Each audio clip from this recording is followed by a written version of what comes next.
All right, welcome to this last day. Namaste, everyone. We are doing the niyamas today. The third one is tapas. Now, tapas, the literal meaning is heat,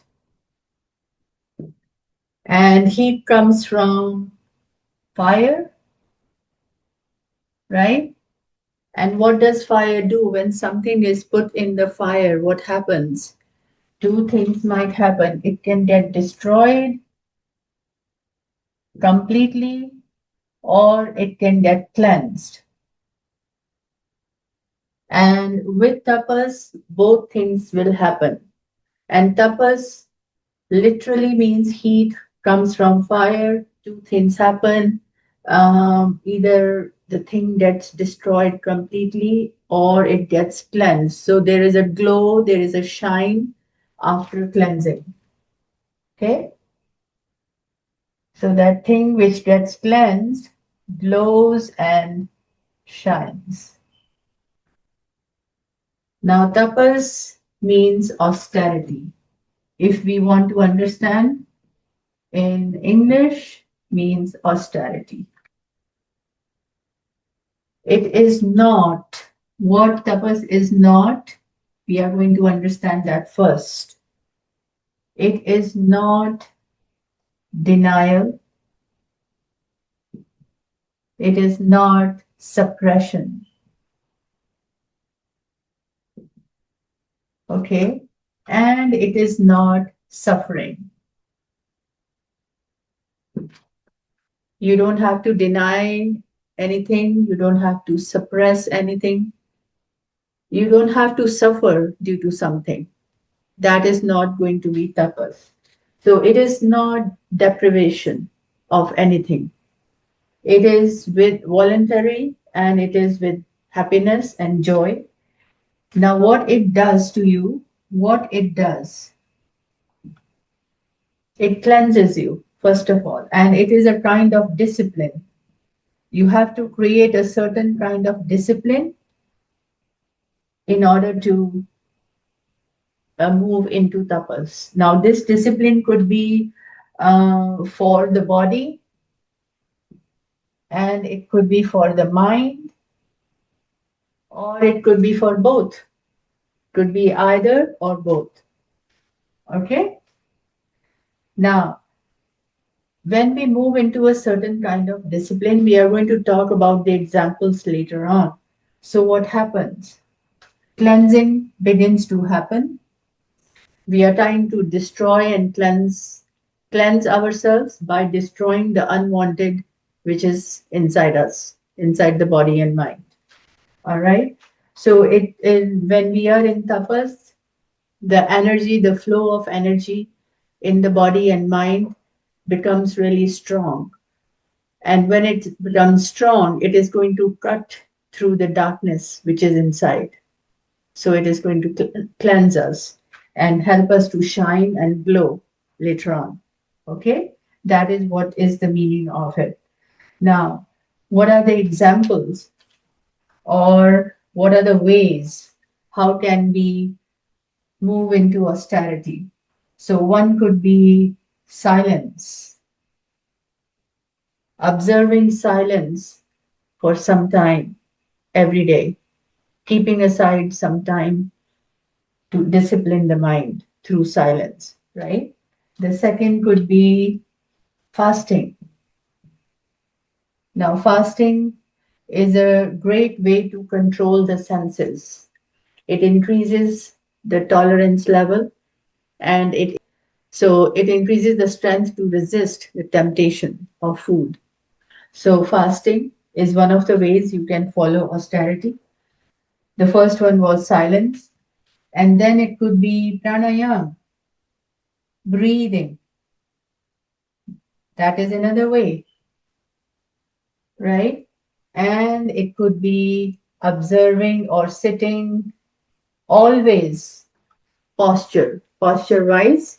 So always sitting in the right posture. Now, talking about postures, um, if you have seen certain yogis, they always sit in lotus pose. That is one of the signs of austerity, tapas, because we are lotus pose has a high significance. It binds the body, the senses are controlled, and the spine is straight. So that allows the energy to flow freely in the body, right? So that is another way.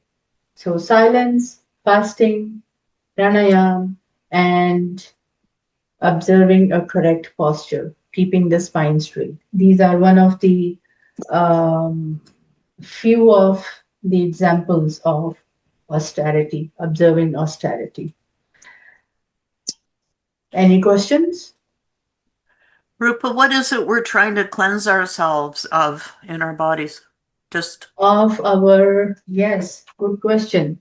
We are cleansing ourselves of our weaknesses, our flaws, a weak mind, strengthening the mind through silence, through fasting, pranayam. And this is at the mind level. Now, at the body level, it could be a disease that we are suffering from, and we want to, rather than only going for medications, we want to also use the holistic ways. To the fourth niyamas, it is called Swadhyay.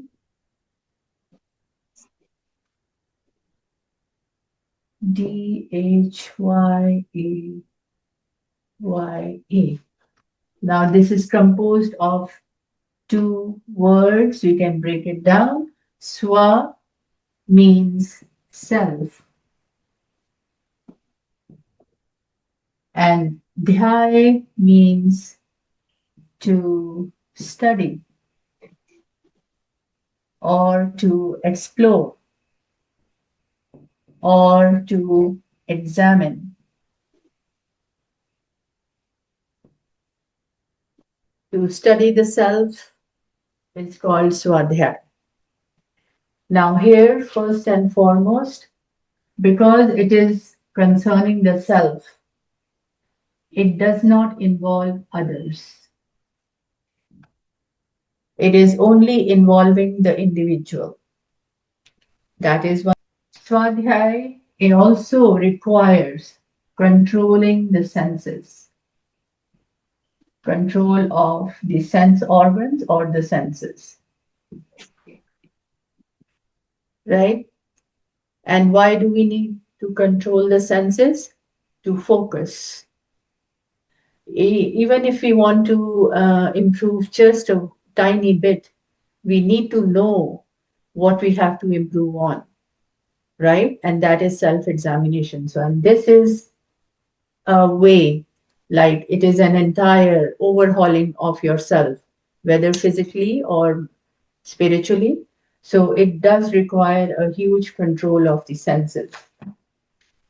Now, here, this could be undertaken alone without any help or guidance.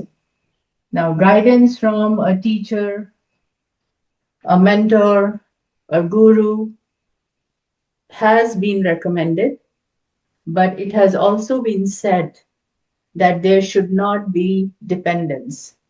They should be sought only for guidance. And once you feel you are good to go, you shouldn't be dependent on them. You should then start moving on that path alone. Okay, you can keep your discipline and keep examining yourself on day-to-day basis. So that is called self-study, swadhyay. It does not involve others. We do need to control the sense organs, stay away from sense gratification, and you can tread this path alone. Or if you feel you need some guidance, then definitely you must get, but should not be dependent, should not get dependent on your guide. Okay? And now, how can we move into Swadhyay? One is by reading Just like we will be reading the Patanjali's Yoga Sutras, that is going to become swadhyay for all those who will read them, because it will definitely bring some change at the mind level, right? And some of you might get inspired to move on further. Could be meditation, sitting with yourself. And we come on to the last one, which is called Ishwar Pranidhan.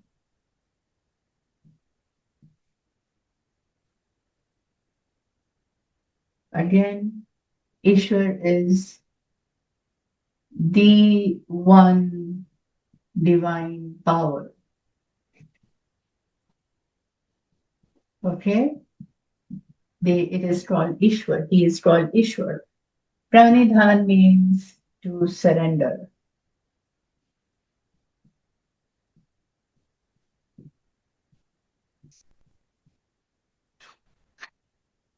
Surrendering to the higher self, to the highest power, is called Ishwar Pranidhan.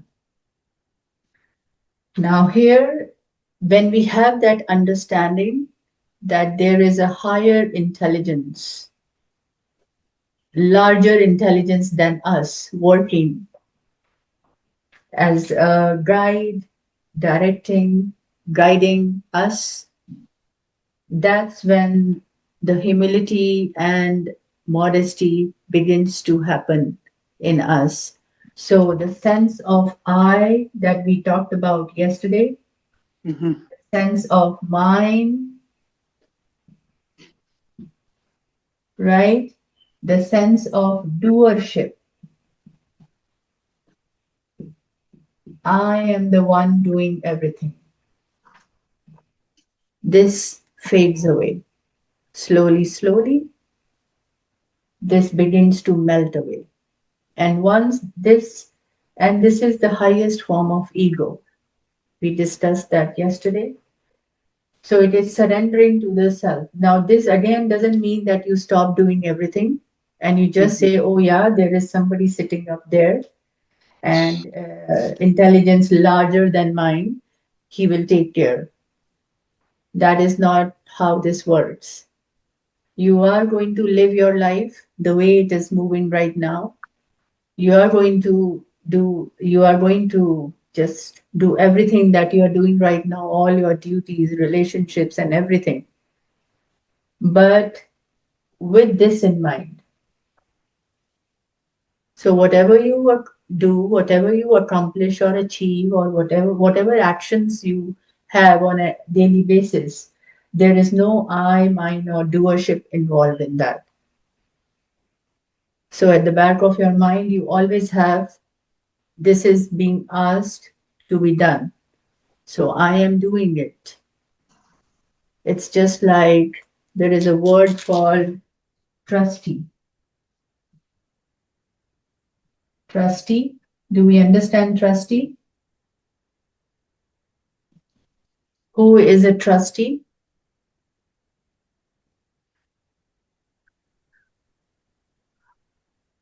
Well, in the legal definition, it's someone that you give the ability to work for you.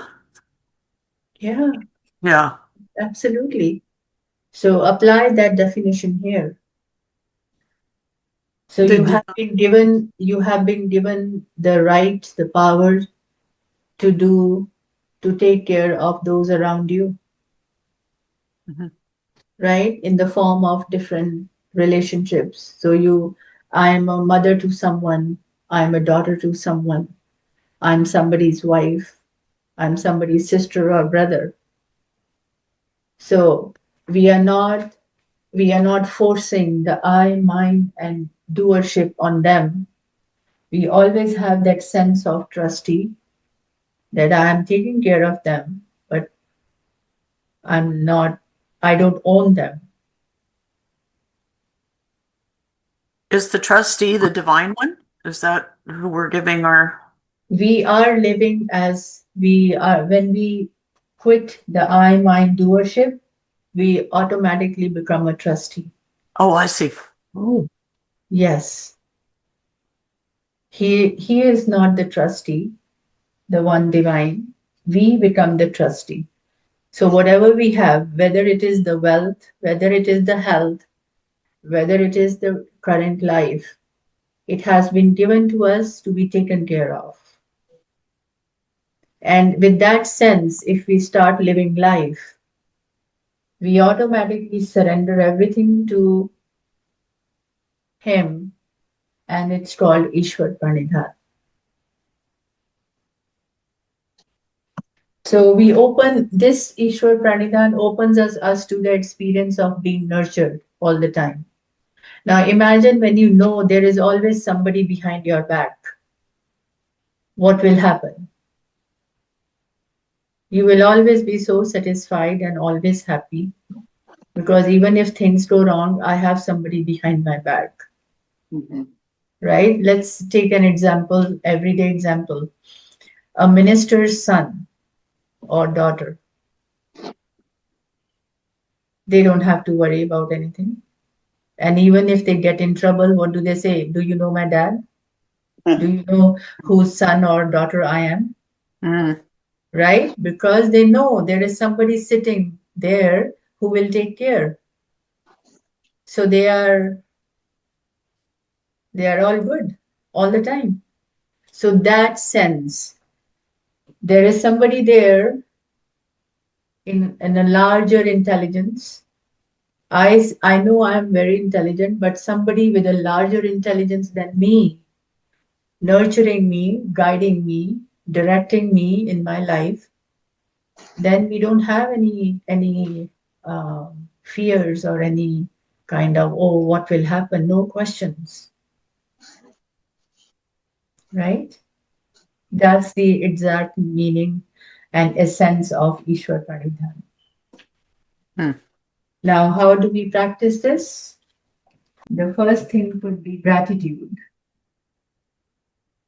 This is one way to practice Ishwar Pranidhan, gratitude of what we have. Daily prayers, taking out time for daily prayers, send or daily prayers or any type of devotion, sense of devotion. It could be anything that gives you that feeling of getting connected with the higher self, right? And this brings everything, practicing all these will bring a feeling of security, just like a minister's son or daughter. They always feel secure because they know dad is there for me. Even if they are overspeeding or anything, they know it will be taken care of, right? So, feeling of security, the big dad is already there.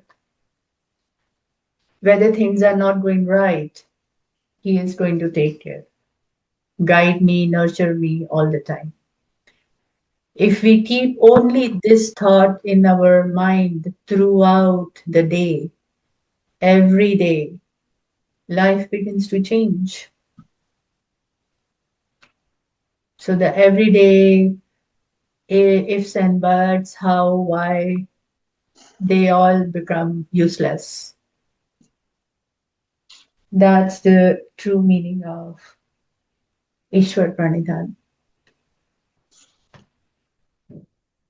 Okay, any questions on this? No. Wonderful. So I just wanted to ask, so it behooves us to become the trustee of our life if we're surrendering to the divine one. Our responsibility is to become the trustee of our life, even though I'm just trying to understand the supreme being is there to support from what you're saying, if I'm understanding it properly. But we have a responsibility to be a trustee of our own life as well. Is that Absolutely. okay? Everything begins from home. Yeah. So we have to take care of the self first, and then only we can take care of others around us. And trustee of ourselves would mean taking care of this physical body first, not to take this for granted, right? So eat anything you want, how much ever you want, whenever you want. That is not taking care of the body. Mm-hmm. Similarly, we take the mind. You can think whatever you want, harm others how much ever you want, and negative thoughts, anger, all the five vices, lust, greed, anger, all these are going to weaken the mind. So again, we are not taking care of ourselves. So first responsibility towards ourselves, and then towards with whom we are connected in this lifetime. So we are over with the first two yamas and niyamas. I'm going to quickly wrap this up. Yamas are for the self and the society both. These are the 10 living principles, five yamas, five niyamas. So I will write them down in case you were not here on the first 2 days. Niyamas are mostly based on the self. Mostly, they are based on the self. This is for the self and society, how our behavior and attitude is, and this is only for the self. Okay? Ahimsa, non-violence, satya, asteya, non-stealing. Satya is truthfulness, right? Brahmacharya, following the path of Brahma, which is the divine, and aparigraha, not holding on, non-grasping. Mm-hmm. Okay? And the niyamas will be Soch, cleanliness, santosh, contentment. We did these two yesterday. Then we have tapas, austerity,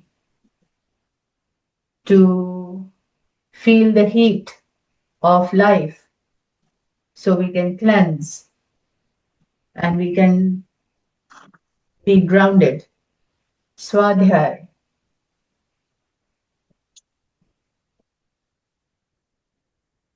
self study, self examination, and Ishwar Pranidhar,